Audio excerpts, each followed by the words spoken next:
बढ़ते अगली खबर की ओर। प्रयागराज से निकली त्रिशूल यात्रा आज संभल के तीर्थ स्थानों पर पहुंचेगी। इस यात्रा का उद्देश्य युवाओं पर सनातनी अलग जगाना है। सनातनी उद्घोष करती त्रिशूल यात्रा आज संभल पहुंचेगी। ये यात्रा प्रयागराज अयोध्या होते हुए आज शाम तक संभल पहुंचेगी। त्रिशूल यात्रा आज संभल पहुंचेगी, तीर्थ स्थान पहुंचेगी। त्रिशूल यात्रा संभल प्रशासन ने तैयारियां पूरी कर ली हैं। भारी संख्या में पुलिस बल तैनात है। यात्रा के दौरान पुलिस मुस्तैद रहेगी और यात्रा की तस्वीरें भी हम आपको दिखा रहे हैं। त्रिशूल यात्रा बरेली से बदायूं की ओर जाएगी और इसके बाद शाम को संभल के कल्की धाम पहुंचेगी। यहां जलाभिषेक और पुष्प अर्पित किए जाएंगे। इस बीच रास्ते में पड़ने वाले संभल के तीर्थ स्थानों पर भी यात्रा पहुंचेगी। यात्रा में रथ पर 12 त्रिशूल हैं, जिनकी लंबाई 6 फुट है। इस त्रिशूल यात्रा का लक्ष्य धार्मिक स्थलों का संरक्षण करना है। दरअसल उत्तर प्रदेश में ऐसे कई धार्मिक स्थल हैं जिनका अतिक्रमण हो चुका है और खासतौर पर संभल को लेकर के सीएम योगी आदित्यनाथ ने भी कहा था कि यहां जो तीर्थ हैं उनका अतिक्रमण कर लिया गया था और जो हमारा है वो हमें वापस चाहिए। और तीर्थ यात्रा जो ये त्रिशूल यात्रा है, इसमें भी सनातन उद्घोष के तहत जो तीर्थ हैं उनकी सुरक्षा सुनिश्चित करने का मकसद है और ये यात्रा आज संभल पहुंचेगी। तो संभल प्रशासन ने इस यात्रा को लेकर के तैयारी पूरी की हुई है। बड़ी संख्या में पुलिस बल की तैनाती की गई है। तीर्थ स्थान पहुंचेगी त्रिशूल यात्रा और इस दौरान की तस्वीरें भी आप देख सकते हैं किस तरह से प्रशासन पूरी तरह मुस्तैद नजर आ रहा है। शाम को संभल के कल्की धाम पहुंचेगी यात्रा, जलाभिषेक और पुष्प अर्पित किया जाएगा और इस बीच रास्ते में पड़ने वाले संभल के जो तीर्थ हैं वहां पर यह यात्रा पहुंचेगी। रथ पर 12 त्रिशूल हैं, जिनकी लंबाई 6 फुट है।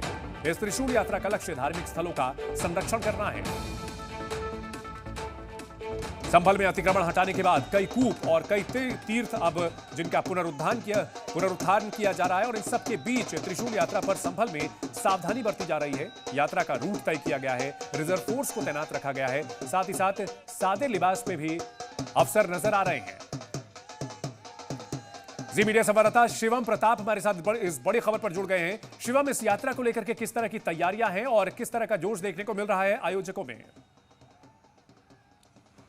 बिल्कुल तैयारियां अगर मैं आपको दिखाऊं तो पीछे से अगर आप देखिए ये यात्रा बहुत लंबी है, काफिला गाड़ियों का बहुत ज्यादा है। मेरे पीछे वो त्रिशूल यात्रा का ट्रक जिस पर कुल 120 त्रिशूल लाए गए हैं और साधु संत प्रयागराज महाकुंभ से निकले हैं। 12 ज्योतिर्लिंग, 4 धाम और 12 शक्तिपीठ की यात्रा के बाद 120 त्रिशूलों की भव्य शोभा यात्रा प्रयागराज से दिल्ली की ओर रुख कर रही है। इस वक्त हम बदायूं में हैं।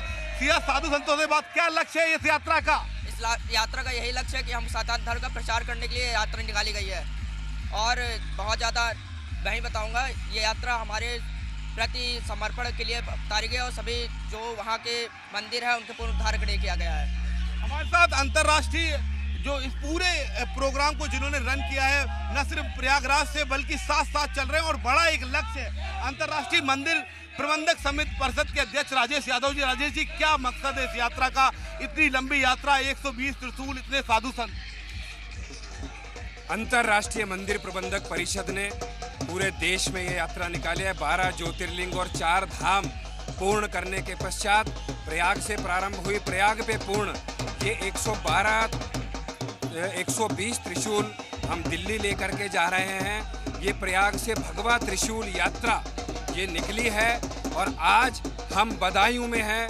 बदायूं सौहार्द का प्रतीक है और बदायूं के बाद संभल जिले में पहुंचेगी। बहजोई से प्रारंभ करके संभल में भी हमारे तीर्थ निकले हैं, उन तीर्थों पर भी हम जाएंगे।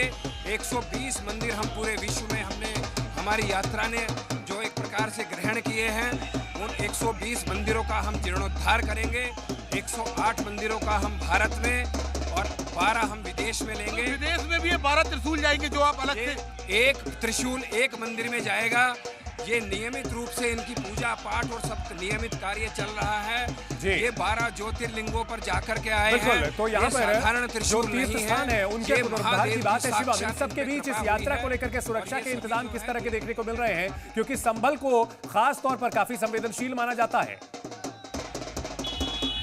देखिए अगर आप सुरक्षा की बात करें तो एक बार मैं चंदन आपको दिखाऊं कि आगे कितनी लंबी शोभा यात्रा है। आगे 2 पुलिस की गाड़ियां एस्कॉर्ट कर रही हैं, पीछे 2 पुलिस की गाड़ियां एस्कॉर्ट कर रही हैं। हर चौराहे पर, हर तिराहे पर पुलिसकर्मी तैनात किए गए हैं। बार बार किसी भी तरीके की ट्रैफिक व्यवस्था में प्रॉब्लम ना हो तो इस रूट को वन वे कर दिया गया है, क्योंकि लगातार ट्रक और काफिलों की लंबी लाइन है। कुछ इस तरीके से झांकियां भी बीच बीच में आपको ट्रकों पर नजर आएंगी। भोले बाबा तांडव करते नजर आएंगे। ये दृश्य पूरे आप बदायूं की बात करें, लोग इसको देखकर उत्साह में हैं सिक्योरिटी डिप्लॉयमेंट बहुत हैवी रखा गया है ताकि किसी तरीके की कोई व्यवस्था ना बिगड़े। सिविल ड्रेस में भी आपको पुलिसकर्मी तैनात नजर आएंगे।